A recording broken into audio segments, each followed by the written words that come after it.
کسی صورت ہمیں دین اسلام جو ہے وہ بے حیائی بدکاری نہیں کرنے کی اجازت دیتا، بلکہ اللہ تعالیٰ نے قرآن میں فرما دیا ہے وَلَا تَقْرَبُوا الزِّنَا وَلَا تَقْرَبُوا الْفَوَاحِشَ، ان فحاشی کے قریب بھی مت جاؤ، ہر اس راستے سے اجتناب کرو.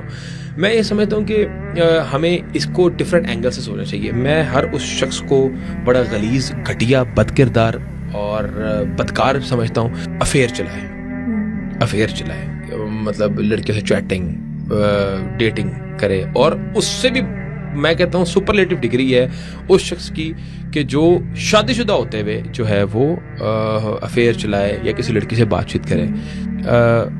اسلام کے اندر قتل کے بدلے قتل ہے، ٹھیک ہے. اسلام کے اندر آپ کو پتہ ہے بد کردار شادی شدہ شخص کی کیا سزا ہے؟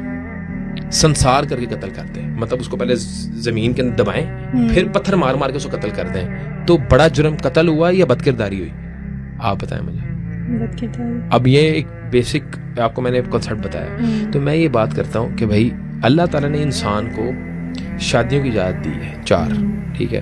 بلکہ میں کہتا ہوں کہ اللہ تعالیٰ نے 4 شادیوں کی اجازت نہیں دی، اللہ تعالیٰ نے 4 شادیوں تک ریسٹرکٹ کیا مرد کو، ٹھیک ہے. اگر ایک بندہ شادی شدہ ہے یا ایک بندہ ہے جس کی جو شادی کی عمر تک پہنچا ہے، اسلام آپ کو ایکسٹرا میریٹل افیئر سے روکتا ہے، اسلام آپ کو فحاشی سے روکتا ہے، بد کرداری سے روکتا ہے. اسلام نے آپ کو لیگل راستہ دیا شادی. بطور مسلمان ہمارے آئیڈیل کون ہونے چاہیے؟ وہ تاجر ہونے چاہیے جنہوں نے ڈائریکٹ تربیت لی ہمارے نبی کریم صلی اللہ علیہ وسلم سے، جس میں سیر فہرست حضرت عبد الرحمن بن عوف رضی اللہ عنہ ہے، حضرت عثمان بن عفان رضی اللہ عنہ ہے، حضرت طلحہ بن زبیر رضی اللہ عنہ ہے. مطلب یہ وہ صحابہ اکرام تھے جنہوں نے بزنس کیا، اور آج کی اگر حضرت عبد الرحمن بن عوف رضی اللہ عنہ کی ویلتھ کو آج آپ کنورٹ کریں نا ماڈرن فائنینشیل سسٹم میں، تو $3,500 بلین کی ویلتھ بنتی ہے. حضرت عبد الرحمن بن عوف رضی اللہ عنہ کی $3,500 بلین کی ویلتھ ہے. مطلب آج سب سے زیادہ امیر بندہ کون ہے؟ ایلان مسک، جیف بیزوس. مطلب وہ بھی جو ہے اس کے قریب بھی نہیں ہے نا، 1/10 پہ کھڑے ہوئے ہیں. تو ان کے کیا اصول تھے؟ ان کے اصول تھے کہ buy cash sell cash, never stock, do not hide anything from your product. مطلب کوئی بھی آپ نے ایب نہیں چھپانا. یہ ہمارے ان کے 3 فنڈامنٹل رول تھے جس میں آپ کی کریڈیبلٹی میں بھی اضافہ ہوگا اگر آپ کوئی چیز میں ایب نہیں چھپائیں گے. آج جیف بیزوس جو فاؤنڈر آف امیزون ہے، آپ اس کے بزنس لاس پڑھ لیں تو وہ مشابہت رکھتے ہیں ہمارے دین اسلام سے، ہمارے صحابہ اکرام سے. کے اندر یہ نہیں لکھا ہوا ناپ تول میں کمی نہیں کرنی، ملاوٹ نہیں کرنی، اپنی پروڈکٹ میں سے کوئی فلا نہیں چھپانا، اپنی کریڈیبلٹی انہینس کرنی ہے، آپ نے اسٹاکنگ نہیں کرنی. آپ کو سود لکھنا، سود دینا، سود پریزرو کرنا سکھایا جا رہا ہے. یہ فائنینشیل مینجمنٹ سکھائی جا رہی ہے آپ کے ٹاپ ناچ یونیورسٹیز کے اندر. ہم نے اپنا لٹریچر نہیں پڑھا جس کی وجہ سے آج ہم جس کے والد صاحب نے اپنے ہاتھ میں پانی کی بوتل پکڑ کے، مجھے جو ڈائلاگ یاد ہے جب ہم سعودی عرب میں ہوتے تھے، وہ کہتے بیٹا میں 1 ریال کی پانی کی بوتل نہیں پیتا تاکہ تمہاری تعلیم پہ پیسہ خرچ کر سکوں. میں اتنی شدید مڈل کلاس فیملی سے ہوں، ٹھیک ہے. تو مجھے ایک بات کا پتہ ہے کہ میں نے محنت کرنی ہے، میں نے پورا ڈیڈیکیٹڈ رہنا ہے، تب مجھے سکسیس ملے گی. اللہ تعالیٰ تب مجھے دے گا. میں ایک ڈیولپمنٹ کمپنی چلا رہا ہوں اور اس میں مجھے بہت چیزیں دیکھنا پڑتی ہیں. مجھے HR، account, sales and marketing, engineering, labour, machinery, میرے 10,000 میری جو ہے نا سب برانچز ہیں جن کو مجھے دیکھنا پڑتا ہے. لیکن اس میں اپنے بچوں کا بچپن نہیں مس کر. دیکھیں میں آپ کو بات بتاؤں، اب ہم نے شیڈیول کیا بنایا ہوا ہے. میں رات کو 11-12 بجے چلا جاتا ہوں. میرے بچے ابھی سمر ویکیشنز ہیں. اچھا میں اپنے بچوں کو گھماتا پھراتا بھی ہوں. ہم 1.5-2 مہینے گزرتے ہیں، باہر چلے جاتے ہیں، ہفتہ 10 دن 15 دن باہر رہتے ہیں. اب میں رات کو گھر جاتا ہوں تو میں 3-4 گھنٹے اپنے بچوں کے ساتھ گزارتا ہوں. جو مسجد نبوی یا مسجد حرام مکہ کے اندر جو باہر کا صحن ہے نا، وہاں پہ جوتے پہننا الاؤڈ ہے، ٹھیک ہے. میں یہ نہیں کہتا کہ جو بندے جوتے نہیں پہنتے وہ غلط کرتے ہیں، لیکن مسجد گیٹ کے اندر جا کے جہاں پہ کلین شروع ہوتے ہیں، ایک مسجد کے انٹرنس کے اندر جوتے اتارنے چاہیے. باہر صحن کے اندر کہاں لکھا ہوا ہے، کہاں ممانعت ہے کہ آپ جوتے نہیں پہن سکتے. کئی لوگ تو مدینہ ایئرپورٹ کے اندر بھی، مدینہ ایئرپورٹ پہ لینڈ کرتے جوتے اتار دیتے ہیں. ٹھیک ہے، ان کا احترام ہے، ہم ان کی رسپیکٹ کرتے ہیں، لیکن کہیں پہ دین کا یہ حکم نہیں ہے کہ آپ جوتے اتار دیں. آپ نے مسجد کے اندر جا کے جوتے اتارنے ہیں. وہاں پہننا جو ہے وہ زیادتی ہے اور وہاں پہننا جو ہے وہ ایک اچھی حرکت نہیں ہے. لیکن میں مدینہ کے اگر صحن میں کھڑا ہوں، باہر مسجد کے باہر صحن میں کھڑا ہوں اور میں جوتے پہنے ہوئے ہیں، تو میرا خیال ہے کوئی ہر شخص کو بڑا غلیظ، گھٹیا، بد کردار اور بدکار سمجھتا ہوں جو کہ افیئر چلائے، مطلب لڑکیوں سے چیٹنگ، ڈیٹنگ کرے، اور اس سے بھی میں کہتا ہوں سپرلیٹو ڈگری ہے اس شخص کی کہ جو شادی شدہ ہوتے ہوئے جو ہے وہ افیئر چلائے یا کسی لڑکی سے قتل ہے. ٹھیک ہے, اسلام کے اندر آپ کو پتہ ہے بد کردار شادی شدہ شخص کی کیا سزا ہے؟ سنسار کر کے قتل کرتے ہیں. مطلب اس کو پہلے زمین کے اندر دبائیں, پھر پتھر مار مار کے اس کو قتل کرتے ہیں. تو بڑا جرم قتل ہوا یا بد کرداری ہوئی؟ آپ بتائیں مجھے. بد کرداری. اب یہ ایک بیسک آپ کو میں نے کانسیپٹ بتایا. آپ کس معاشرے کے اندر رہ رہے ہیں جہاں پہ پاورٹی ہے, جہاں پہ لوگ احساس کمتری کا شکار ہیں, جہاں لوگوں کے پاس وسائل نہیں ہیں؟ آپ اتنی لش پش شادی کر کے کیا میسج دے رہے ہیں؟ آپ ہزاروں لوگوں کے جو ہے وہ دل آزاری کر رہے ہیں, آپ ان کا دل توڑ رہے ہیں, آپ ان کی شادیاں مشکل کر رہے ہیں. آپ نے اتنا سٹینڈرڈ شادی کا ہائی کر دیا ہے کہ وہ غریب کا بچہ جو ہے, غریب آدمی ویسے ہی جو ہے وہ پریشانی میں مبتلا ہو گیا کہ یار اب میں کس طرح شادی. نبی کریم صلی اللہ علیہ وسلم نے فرمایا اگر آپ کا پڑوسی غریب ہے اور آپ کے گھر پہ گوشت آیا ہے تو اپنے گوشت میں پانی ڈال لیں. کیوں؟ تاکہ اس کی خوشبو سے اس کے بچوں کی دل آزاری نہ ہو. تو ہمیں دین اسلام لوگوں کے جذبات, لوگوں کی فیلنگز کو جو ہے وہ متاثر کرنے کی اجازت نہیں دیتا. دل آزاری تو ان کی ہماری مہنگی گاڑی کو دیکھ کے بھی نہیں ہوگی. دیکھیں میں آپ کو یہ بات بتا رہا ہوں کہ مہنگی گاڑی جو ہے کہیں ممانعت نہیں ہے دین اسلام کے اندر. لیکن دل آزاری تو ہوتی ہے اگر آپ کے رشتہ دار کے پاس گاڑی نہیں ہے اور آپ آ رہے ہو لینڈ کروزرز میں, تو ان کی دل آزاری. تو میں یہ بات سمجھتا ہوں کہ اگر آپ کے غریب رشتہ دار یا آپ جا رہے ہیں یا وہ آپ کے گھر پہ آ رہے ہیں تو اپنی گاڑی سائڈ پہ کر دیں. اور ہاں ان کی دل آزاری اس صورت میں نہیں ہوگی اگر آپ ان کو گاڑی مر جائے نا تو وہ بندہ سمجھ لیں وہ پورا خاندان ہی مر گیا نا. وہ جو مر جائے اس کو کھانا بھی پکانا ہے, اس کو 10 اور ذمہ داری ہیں, اس کے وہاں پہ 10 اور معاملات اس کے شروع ہو جاتے ہیں. اچھا کوئی اگر کسی کے گھر میں سانیہ ہو, کوئی فوتگی ہو, تو اسلام ہمیں اس بات کی پابند کرتا ہے کہ اسے گھر پہ کھانا پہنچائیں, اس کا سہارا بنے. ہم اس پہ لوڈ بن جاتے ہیں. تو یہ ویلیوز کہاں سے ہم آئی ہیں؟ یہ ہندو ویلیوز ہیں جو آج بھی ہمارے معاشرے میں بری طرح جو ہے وہ انڈلجڈ ہیں. ٹھیک ہے, ان کو نکال کے آپ نے پولیس کے شہداء کو 22 اپارٹمنٹس دیے, تو وہ آپ نے کیوں کیا؟ آپ کی کیا اس پہ تھاٹ تھی؟ میں جو ہے جب بزنس شروع کیا نا, جب میں نے پہلی اپنی بلڈنگ بنائی تو میری والدہ جو ہے, ویسے یہ اس چیز کا ہم تذکرہ نہیں کرتے نا, ایڈورٹائزمنٹ کرتے ہیں. اس کی وجہ کہ میرا یہ ماننا ہے کہ میں اس چیز کے اوپر عمل کرتا ہوں کہ نیکی دائیں ہاتھ سے اگر کی تو بائیں کو نہ پتہ لگے. لیکن بیک گراؤنڈ آپ کو صرف میں بتا رہا ہوں تاکہ لوگوں کو بھی تھوڑا سا اویئرنیس آ جائے. جب میں پہلی بلڈنگ بنا رہا تھا میری والدہ نے مجھے کہا کہ ایک میری دوست ہیں, شی از اے ویڈو, تو ان کو ایک اپارٹمنٹ دے دو. میں نے خیر ان سے کہا کہ میں نے رابطہ کیا تو وہ کہتی ہیں بیٹا میرے پاس 25 لاکھ روپے ہے. میرا اپارٹمنٹ تھا 55 لاکھ سے 8 لاکھ روپے کا. میں نے کہا 25 لاکھ روپے ہے. میں نے ماما سے کہا, میں نے کہا ماما 25 لاکھ روپے ان کے پاس ہے, میں وہ اپارٹمنٹ کے ساتھ کہتی ہیں بیٹا سواب کرنے سے تو میں نقصان نہیں ہوگا. اچھا میں نے نا بڑا دل پہ پتھر رکھ کے نا میں نے کہا یار عجیب یہ فٹیک ڈال دی ہے. خیر میں نے ان کو اپارٹمنٹ دے دیا اور 25 لاکھ بھی نہیں تھا, 25 لاکھ بھی نہیں ہے, انہوں نے کوئی 18-19 لاکھ دیا. اس کے بعد بس میرے پاس پیسے نہیں آئے. خیر اچھا وہ خاتون جو تھی نا وہ ہر روز جب تک میری بلڈنگ بن رہی تھی وہ ہر روز آتی تھیں, وہاں پہ کھڑے ہو کے آیت الکرسی درود شریف پڑھتی تھیں, پھونکتی تھیں. اور وہ بلڈنگ میں ہمیں اتنی برکت ہوئی وہ بلڈنگ ہماری بننے میں کوئی مسئلہ مسائل نہیں ہوا. بڑی ریپڈ فاسٹ پروگریس ہوئی, کوئی مسئلہ نہیں, کوئی پریشانی ہو وہ بھی دور ہو جاتی تھی. مطلب بہت آسانی سے ہم جو ہے نا اپنی منزل تک پہنچے. تو پھر ہماری کمپنی نے جو ہے نا وہ ایک اصول بنایا کہ ہم جو بھی بلڈنگ بنائیں گے اس کے اندر ہم شہداء کا وڈوز کا جو ہے نا ایک کوٹا رکھیں گے کہ وہ ہم نے دینا ہی ہے. ایک ریشو بنا لی ہم نے.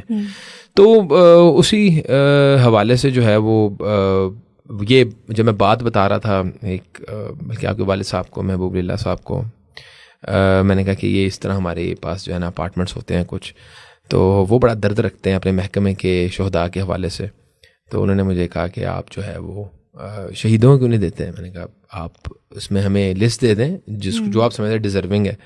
تو انہوں نے مجھے لسٹ دے دی. تو ہم نے ان کو بد کرداری ہے کہ آپ ایکسٹرا میریٹل افیئر چلا رہے ہیں, اس سے بہتر ہے بلکہ بہتر بھی نہیں ہے, آپ بد کرداری سے بچیں اور شادی کر لیں. اگر آپ کی کوئی نیڈ ہے اور سائیکولوجیکل فزیولوجیکل نیڈز ہوتی ہیں بندے کی, تو آپ اب دوسری شادی کریں. حلال راستہ ہے, حرام سے اجتناب کریں. تو میں یہ اس بات پہ کنوینسڈ ہوں, میں اس چیز سے روکتا ہوں کہ آپ بد کرداری کے راستے پہ, فحاشی کے راستے. اگر آپ کے پاس دولت آئی ہے, آپ غریبوں کا خیال کر رہے ہیں, اس دولت سے اللہ تعالیٰ کی مخلوق کی کیئر کر رہے ہیں, اللہ تعالیٰ کی مخلوق کے اوپر خرچ کر رہے ہیں, دین کے کام کر رہے ہیں. دین کے کام یہ نہیں ہے کہ آپ اللہ تعالیٰ, سب سے بڑا جو دینی کام ہے نا وہ یہ ہے کہ اللہ تعالیٰ کی مخلوق کے کام آنا. دولت آپ کے پاس آئی ہے، آپ اللہ کے قریب ہو گئے ہیں تو وہ آزمائش نہیں ہے. اگر دولت آئی ہے آپ اللہ سے دور ہو گئے ہیں تو یہ آج کل آپ دیکھیں ڈیورس ریشو کہاں پہ پہنچ چکی ہے، کہاں پہ جا رہی، کس شادی کے رشتوں میں برکت ہے؟ بہت کم ہے.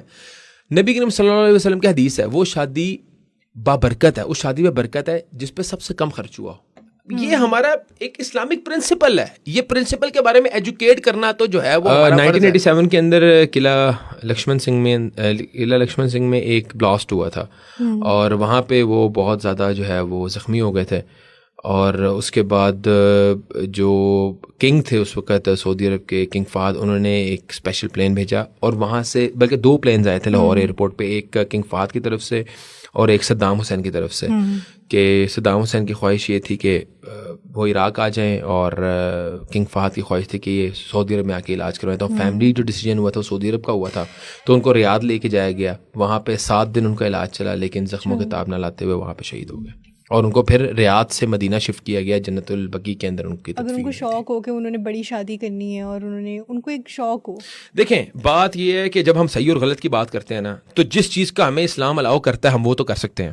بڑی شادی کرنی ہے، پیسے کا ضیاع کرنا ہے، وہاں پہ جو ہے وہ نوٹوں کو بے دردی کے ساتھ جو ہے وہ اپنے ایک تکبر کرنا ہے کہ نوٹ وہاں پہ ہم اڑا رہے ہیں، وہاں پہ جو ہے وہ بے حیائی ہم پھیلا رہے ہیں، وہ تو اس دین اسلام کے پرنسپل سے خلاف ہے نا. 5 اسٹار امام مسجد کہتے ہیں تو اس کی کیا وجہ؟ آپ کا لگژریس لائف اسٹائل ہے.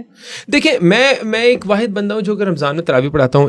امام تو میں مسجد نہیں ہوں، میں ایک تراویح پڑھاتا ہوں اور اس کی ہے یہ سب سے بڑی ریزن ہے. اللہ کا بڑا احسان ہے، اللہ تعالیٰ مجھے موقع دیتا ہے، میرا قرآن سے تعلق قائم رہتا ہے. میں کسی پہ ڈپینڈنٹ نہیں ہوں. آپ اپنے معاشرے کے اندر حالات دیکھیں امام مسجدوں کے کیا ہیں، وہ ڈپینڈنٹ ہیں، ماسز کے اوپر ڈپینڈ کرتے ہیں. لوگ اپنے کھانا بھی کھاتے ہیں تو لوگوں کی گھنٹیاں بجا کے بیچارے ہم لوگ اس کے ذمہ دار ہیں. ٹھیک ہے، ہم نے اتنے اعلیٰ رتبے والے بندے کو پسماندگی کی طرف دھکیلا ہے، ہم نے اس کو جان بوجھ کے ایک ایسی اس کو محتاج رکھا ہے جس نے ہمیں دین سکھانا تھا، جس نے ہمیں انسان بنانا تھا. تو میں کسی پہ ڈیپینڈ نہیں کرتا، میں اپنی گاڑی میں جاتا ہوں، میں 1 روپیہ ڈیمانڈ نہیں کرتا. بلکہ اللہ کا بڑا احسان ہے کہ اگر کوئی مسجد کے کوئی معاملات میری نظر میں ہوں تو میں خود اپنی پاکٹ سے اسپینڈ کر کے اس کو صحیح بھی کروا لیتا ہوں. تو میں سمجھتا ہوں کہ یہ ایک یونیک چیز نہیں ہونی چاہیے ہمارے معاشرے میں. ہمارے معاشرے میں ہر بندے کو ایسا ہی ہونا چاہیے، ہر امام کو ایسا ہی ہونا چاہیے، ہر امام کو جو ہے بڑی گاڑیوں میں جانا چاہیے. امام جو ہے وہ سوسائٹی کا لیڈر ہے. ٹھیک ہے، حتیٰ کہ آج سعودی عرب کے اندر جو دین قائم و دائم ہے اس کی وجہ کیا ہے کہ امام وہاں پہ بہت جو ہے نا پاورفل ہے. امام کی گواہی عدالت میں جس بندے کے حق میں آ جائے وہ بندہ بری ذمہ ہو جاتا ہے. امام کی گواہی مانگی جاتی ہے وہاں پہ. امام وہاں پہ ڈیپینڈنٹ نہیں ہے. امام جو بات کرتا ہے اس کی بات میں ویٹیج کیوں ہے؟ کیونکہ وہ ڈیپینڈنٹ نہیں ہے، وہ ماسز پہ ڈیپینڈ نہیں کرتا، وہ ماسز کا لیڈر ہے. امام جو ہے وہ ماسز کو لیڈ کرتا ہے. تو ہمارے معاشرے میں بیچارے امام کی حالت کیا ہے وہ سب کے سامنے ہے. تو اس لیے ہم ایک یونیک ایلیمنٹ بن گئے ہیں کہ بھائی ہم کسی سے پیسے نہیں مانگتے یا چارج نہیں کرتے، تو وہ کہتے ہیں کہ یار یہ 5 اسٹار امام ہے. تو اچھا ٹیگ. اللہ تعالیٰ نے انسان کو شادیوں کی اجازت دی ہے 4. ٹھیک ہے، بلکہ میں کہتا ہوں کہ اللہ تعالیٰ نے 4 شادیوں کی اجازت نہیں دی، اللہ تعالیٰ نے 4 شادیوں تک ریسٹرکٹ کیا مرد کو. ٹھیک ہے، اگر ایک بندہ شادی شدہ ہے یا ایک بندہ ہے جس کی جو شادی کی عمر تک پہنچا ہے، اسلام آپ کو ایکسٹرا میریٹل افیئر سے روکتا ہے، اسلام آپ کو فحاشی سے روکتا ہے، بد کرداری سے روکتا ہے. اسلام نے آپ کو لیگل راستہ دیا شادی کا. اگر ایک شادی آپ کی ہوگی ہے پھر بھی، اور میں آپ کو بات بتاؤں فحاشی آج کل کے ایڈوانس اور ڈیجیٹل فحاشی ہو گئی ہے نا. پہلے تو فحاشی کے لیے آپ کو کسی شخص کی ضرورت ہوتی تھی، اب تو آپ ٹک ٹاک پہ، فیس بک پہ ڈفرینٹ ایپس آ گئی ہیں، ڈفرینٹ آپ کے پاس ٹولز آ گئے ہیں جس سے آپ اکیلے بیٹھ کے بستر میں کیا کر رہے ہو نو ون نوز. اگر آپ ٹک ٹاک پہ بھی گندا کنٹینٹ دیکھتے ہیں تب بھی آپ کو شادی کرنی چاہیے. تو میں یہ کہتا ہوں کہ یار اگر آپ کی شادی ہوگی اس کے بعد بھی اگر آپ کی جو ہے وہ خواہشات پوری نہیں ہو رہی یا آپ کے اندر بد کرداری والا ایلیمنٹ ہے یا آپ کے اندر بے حیائی کا ایلیمنٹ ہے، گو فار سیکنڈ ون. میں یہ بات کرتا ہوں کہ بھائی ایکسٹرا میریٹل افیئر کے میں خلاف ہوں. میں ڈیٹنگ کے، میں فحاشی کے رستے کے خلاف ہوں. میں کہتا ہوں گو فار اندر ون. 3 پہ چلو، 4 پہ جاؤ، منہ کالا نہ کرو، بد کرداری نہیں کرو، فحاشی نہ کرو. میں اس چیز کو آپ کہہ رہے ہیں کہ ہم 4 لینڈ کروزرز رکھ سکتے ہیں لیکن ہمیں شادی سادگی سے کرنی چاہیے. ہم 4 نہیں، ہم 50 لینڈ کروزر رکھ سکتے ہیں. ہم نے شادی سادگی نہیں، ہم نے شادی دین کے مطابق کرنی ہے کیونکہ یہ ہمارا دینی فریضہ ہے، یہ ہمارا دینی ایونٹ ہے. میں آپ کو بتاؤں اب یہاں پہ کیا ہوتا ہے، یہاں پہ مولوی صاحب آتے ہیں شادی کے اندر، مولوی صاحب آتے ہیں، اس وقت تک بڑا ایک سوبر ماحول کریٹ کیا جاتا ہے، 5 منٹ کا ایک ڈسپشن کریٹ کیا جاتا ہے. وہ ماحول ہے اصل میں، وہ ماحول ہے. باقی تو آپ جو ہے اس کے بعد جو معاملات ہوتے ہیں وہ دنیا کے سامنے ہیں, وہ ہماری ریت و رواج اور اسلامک شاعر کے خلاف ہے, وہ ہمارے اسلامک دو قومی نظریہ کیا تھا کہ بھائی جو بانی پاکستان انہوں نے کہا کہ بھائی تم لوگ الگ ہو, ہم لوگ الگ ہیں, ٹھیک ہے, ہماری ریت و رواج, رسم و رواج, ہمارے ریلیجیس مورل ٹریڈیشنل ویلیوز تم سے مختلف ہیں, اس لیے ہمیں نئی اسٹیٹ چاہیے. ہم نے اپنی اسٹیٹ بنا کے ان کی ٹریڈیشنز, ان کے مورل ویلیوز, آج ہماری شادیاں کس سے انسپائرڈ ہیں؟ ہم تو بالی ووڈ کے گانوں کو انسپریشن لے کے جو اپنی شادیاں کرتے ہیں. تم اپنی شادیوں کے اندر سے یہ رسم و رواج ختم کرو. یہ جو تم لوگوں نے انڈین کلچر 8-8 10-10 ایونٹس ہیں, یہ کہاں لکھے ہوئے ہیں؟ کون سی ویلیوز ہے یہ؟ ہماری ویلیوز تو نہیں ہے. ہم نے اپنی ویلیوز کو اون کرنا ہے, ان کا احترام کرنا ہے. آپ کو سود لکھنا, سود دینا, سود پریزرو کرنا سکھایا جا رہا ہے. یہ فائنینشیل مینجمنٹ سکھائی جا رہی ہے آپ کے ٹاپ ناچ یونیورسٹیز کے اندر. ہم نے اپنا لٹریچر نہیں پڑھا, جس کی وجہ سے آج ہم برباد ہوئے ہیں. آج ہمارے معاشرے کے اندر ہم لوگ فیسینیٹ ہوتے ہیں ملٹی نیشنل برانڈ سے. کیوں نہیں پاکستان کے اندر کوئی ایسا برانڈ بن سکا جو ایل وی, گوچی, پراڈا, مطلب یہ ہائی اسٹینڈرڈ برانڈس کو آپ کمپیٹ کر سکیں؟ کیوں؟ ہم مینوفیکچرر تو ہیں بڑے بڑے برانڈس کے, لیکن ہم ایک برانڈ اسٹیبلش کرنے میں ناکام رہے ہیں. اس کی وجہ یہ ہے کہ ہم اپنے اصولوں سے, ایک تو ہماری بدقسمتی ہے کہ ہمیں جو لٹریچر پڑھایا جا رہا ہے بڑی بڑی یونیورسٹیز کے اندر, وہ لٹریچر کیا پڑھایا جا رہا ہے؟ وہ لٹریچر تو ہمیں انٹرسٹ کی طرف دھکیلتا ہے. بطور مسلمان ہمارے آئیڈیل کون ہونے چاہیے؟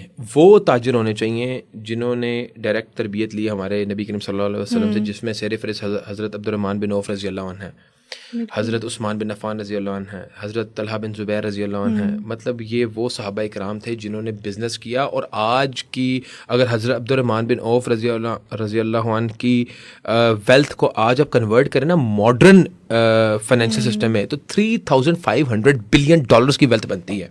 حضرت عبد الرحمن بن عوف رضی اللہ عنہ کی $3,500 بلین کی ویلتھ ہے. مطلب آج سب سے زیادہ امیر بندہ کون ہے؟ Elon Musk, Jeff Bezos. مطلب وہ بھی جو ہے اس کے قریب بھی نہیں ہے نا, 1/10 پہ کھڑے ہوئے ہیں. فیلئر کو ہم نے بہت ہی ذلیل چیز بنا کے نا معاشرے میں پورٹرے کر دیا. حالانکہ میں آپ کو یہ بات بتا دوں, and I am 100% convinced with this statement, کہ کامیابی ناکامی کا سینہ پھاڑ کے نکلتی ہے. اور یہ بات جو ہے نا دماغوں میں بیٹھ جانی چاہیے. آپ مثالیں لیں, کینٹکی ایک جو دنیا کے اندر اتنی بڑی ایک فوڈ چین ہے, تو 67 ایئرز آف ایج کے اندر جو ہے مسٹر کینٹکی صاحب جو ہے نا وہ اتنی ملٹی نیشنل فوڈ چین بنا کے بیٹھے تھے 67 ایئرز میں. مطلب تو جو میں آپ سے بات کر رہا تھا نا کہ how I got into real estate, تو میں اس وقت CSS کی بھی اٹیمپٹ کی تیاری کر رہا تھا, اور بیک اپ پلان یہ تھا والد صاحب کی طرف سے کہ آپتھالمولوجی کے اندر FCPS کر لو. جب مجھے لاس ہوا, میں نے کہا یہ دونوں گئیں بھاڑ میں, میں نے پہلے لاس پورا کرنا ہے, اس کے بعد دنیا کا میں نے کوئی کام کرنا ہے. اور میری جنگ چھڑے گی والد صاحب کے ساتھ. میری والدہ سپورٹیو تھیں کہ کوئی مسئلہ نہیں ہے, ہوتا ہے. میرے والد صاحب کہتے ہیں کہ بیٹا تجھے میں نے ڈاکٹر بنایا ہے اور تو پراپرٹی ڈیلر بن گیا ہے, تو کیا حرکتیں کر رہا ہے؟ میں نے کہا ابی جان مجھے 1 سال دیں, اگر 1 سال میں کامیاب ہو گیا تو آپ اپنا ریزائن دے کے آ جائیں گے سعودی عرب سے. اگر میں ناکام ہو گیا تو میں سعودی عرب آ جاؤں گا, کیونکہ جاب لیٹر ان کے پاس تھا میرا ملٹری ہاسپٹل ریاض کا, کہ میں نے جاب کرنی ہے سعودی عرب میں. تو ہمارا 1 سال کا پیکٹ ہوا. بس 2015 میں وہ سال شروع ہوا اور آج 2025 ہے. تو الحمدللہ اللہ تعالیٰ. مسجد کے امام کا رینک کیا ہے؟ چپڑاسی والا رینک ہے. جو بندہ ہمیں نمازیں پڑھا رہا ہے, قرآن سکھا رہا ہے, سب سے افضل, سب سے اعلیٰ, سب سے اولیٰ تعلیم کیا ہے؟ قرآن ہے نا, سب سے مقدس کتاب ہمارے لیے. اس کو پڑھانے والے کا رینک کیا ہے؟ چپڑاسی کا رینک ہے. یہ کون کر کے گیا؟ یہ کر کے گیا گورا. ٹھیک ہے, آج ہم نے گورے کے نصاب کو فالو کیا, ہم نے تو کچھ بھی نہیں کیا. ہمارے پاس تو انفراسٹرکچر, لا, لٹریچر, ہمارے پاس پورا جو ایک کریکولم تھا ایجوکیشن کا, پورا نظام ہم نے وہی فالو کیا. جن لوگوں کو ہم کلیم کرتے ہیں ہمارے دشمن ہیں, انہی کا جو ہے وہ دیا ہوا نظام آج ہم فالو کر رہے ہیں. ہم نے تو کوئی جدوجہد نہیں کی, کوئی اسٹرائیو نہیں کی, کوئی ہم جدت نہیں لائے. آج کل آپ کافی ٹک ٹاکرز کے ساتھ بھی نظر آ رہے ہیں, اور ٹک ٹاکرز یوزلی مشہور ہوتے ہیں ولگیرٹی پھیلانے کے لیے, تو آپ سپورٹ کرتے ہیں ان کو؟ دیکھیں, میں ہر اس کنٹینٹ کا مخالف ہوں جو کہ ہماری سوسائٹی کے اندر بے حیائی پھیلاتی ہے, ہماری سوسائٹی کے اندر نوجوان نسل کو خراب کرتی ہے. اگر میں کسی فرد کے ساتھ جو ٹک ٹاک کے اوپر مشہور بھی ہے, اگر اس کا بیٹھ رہا ہوں نا, تو میں اس کو اپنے انفلوئنس میں لے کے آ رہا ہوں. میرے 1-2 لوگوں سے بڑے اچھے ریلیشن شپ ہیں, جس میں ایک ڈوگر صاحب ہیں جو کہ آٹو موبائل انڈسٹری سے وابستہ ہیں. ایک بلال بھائی ہیں, بلال مارت, وہ بھی ایک اچھا ہے. اس سے میری پیرس میں دوستی ہوئی تھی. جب میں پیرس میں گیا تھا, ہی ہوسٹڈ می. تو دونوں کے اندر میں نے خیر اور نیکی کا ایلیمنٹ پایا. یہ پبلک کے لیے بڑا کام بھی کرتے ہیں. تو میری کوشش ہوتی ہے کہ ان کو میں کوئی اچھی بات سکھا دوں, ان کو قریب لے آؤں دین کے. میری اپنی ایک اپروچ ہے. تو وہ لوگ میں سکسیزفل ہوا. مطلب ڈوگر صاحب جو ہے انہیں داڑھی رکھ لی ہے اور سر پہ ٹوپی بھی رکھ لی ہے. تو میں نے کہا اتنی تو میں نے آپ کو پریچ کی بھی نہیں تھی جتنا آؤٹ کم آیا تھا جب میں نے اسٹارٹ کیا. لیکن میرے پاس بہت بڑی سپورٹ میرے والدین کی تھی. مطلب میری امی تو اس طرح کی تھی, میری امی کہتی ہیں, میری امی کو فرق ہی نہیں پڑتا تھا, نقصان ہو کہتی کوئی مسئلہ نہیں, وہ ہماری پراپرٹیاں بیچ دو, نقصان ہو گیا. تو وہ میری والدہ نے مجھے جو سپورٹ دی, جو ایک حوصلہ دیا, اور میں اس کی مثال دیتا ہوں آج کل کے پیرنٹس کو کہ یار اگر آپ کا بچہ کہیں فیل ہو جائے نا تو آپ کا کام ہے کہ اس کو سپورٹ کرنا. اگر آپ کے تانوں کی وجہ سے, آپ کے رویے کی وجہ سے وہ ڈپریشن کا مریض بن جائے تو آپ نے تو اس کا مطلب ہے کہ اپنا بچہ اپنے ہاتھوں سے تباہ کیا. Live your life according to the principles of Islam. آپ نے اگر کاروبار کرنا ہے, being a Muslim, it's not a choice, it's a compulsion to follow Islam. compulsion ہے. اب compulsion in a sense کیا ہے, میں کاروبار کر رہا ہوں, میں جھوٹ نہیں بول سکتا, میں ناپ تول میں کمی نہیں کر سکتا, میں مکر نہیں کر سکتا, میں فریب نہیں کر سکتا, میں دھوکہ نہیں دے سکتا. اب یہ تمام تو چیزیں ہیں, یہ میرے فائدے کے لیے, نقصان کے لیے, میرے فائدے کے لیے. اسلام مجھے ہر اس چیز سے روکتا ہے جو میرا نقصان ہے. جیف بیزوس جو فاؤنڈر آف امیزون ہے, آپ اس کے بزنس لاس پڑھ لیں تو وہ مشابہت رکھتے ہیں ہمارے دین اسلام سے, ہمارے صحابہ کرام سے. آج ہم فیلئر کی طرف اس لیے جا رہے ہیں, ہمیں بزنس کے اندر ترقی اس لیے نہیں مل رہی کیونکہ ہم جو لاس فالو کر رہے ہیں نا وہ ڈسیپشن بیسڈ ہے. مطلب ہمارے ہاتھ میں جو لٹریچر دیا ہوا ہے وہ میں یہ سمجھتا ہوں کہ وہ لٹریچر ہے جو ہمیں سود کی طرف دھکیل رہا ہے, گناہوں کی طرف دھکیل رہا ہے. کسی بھی کتاب کے اندر یہ نہیں لکھا ہوا ناپ تول میں کمی نہیں کرنی, ملاوٹ نہیں کرنی, اپنی پروڈکٹ میں سے کوئی فلا نہیں چھپانا, اپنی کریڈیبلٹی انہینس کرنی ہے, آپ نے اسٹاکنگ نہیں. ہمارے یہاں پہ 25 کروڑ مسلمانوں کی آبادی ہے, یہ 24 کروڑ مسلمانوں کی آبادی ہے. ہم لوگوں کی سیاست بھی ڈیوائڈ ہے, ایک ہے مذہبی سیاست, ایک ہے روایتی سیاست. اب بھائی یہاں بھی مسلمان ہے, یہاں بھی مسلمان ہے, تو مذہبی سیاست اور روایتی سیاست کا کانسیپٹ کہاں تصور ہے؟ مطلب یا تو پھر آپ جو مذہبی سیاست کرنے والے لوگ ہیں وہ کہنا یہ کافر ہیں, یا تو یہ کہہ دیں کہ بھائی ہم مذہبی ہیں, یہ لوگ تو ہے ہی کافر. تو بیسیکلی ہم لوگ ڈیوائڈ ہوئے ہیں, ایک سوچی سمجھی سازش کے تحت ڈیوائڈ ہوئے ہیں. میں کہتا ہوں جو مذہبی سیاست کر رہا ہے یا جو روایتی سیاست کر رہا ہے, جو مذہبی کاروبار کر رہا ہے, جو روایتی کاروبار کر رہا ہے, دونوں کے اوپر کمپلژن ہے, دونوں باؤنڈ ہیں according to the principles of Islam کے مطابق سیاست. یا آج ہم اپنی بیٹیوں کی شادی کے اوپر جو ہے وہ قرآن اس کے سر پہ رکھ کے اس کو ودا کر رہے ہوتے ہیں, لیکن قرآن اس لیے نہیں بنا تھا, یہ اس لیے نازل نہیں ہوا تھا. قرآن پڑھنے کے لیے, اس پہ عمل کرنے کے لیے, اپنے مسائل کا حل تلاش کرنے کے لیے, دنیا کا تمام تر امور کو سر انجام دینے کے لیے بنا تھا کہ اپنے مسائل کا حل اس کتاب سے تلاش کریں. صحیح نہیں ہے قرآن سر پہ رکھنا, میرے کہیں بھی نہیں لکھا ہوا, بالکل صحیح نہیں ہے. کہاں لکھا ہوا؟ پھر ہم کیوں کرتے ہیں؟ کیونکہ ہمارا ٹریڈیشن ہے, نارم ہے, یہ ہم نے ہندو کلچر سے دیا, وہ اپنے کتاب کے نیچے اپنے بچوں کو گزارتے ہیں. ہم نے قرآن کو وہ کتاب بنا لی ہے. ہم تو میں سمجھتا ہوں بے حرمتی کرتے ہیں قرآن کی.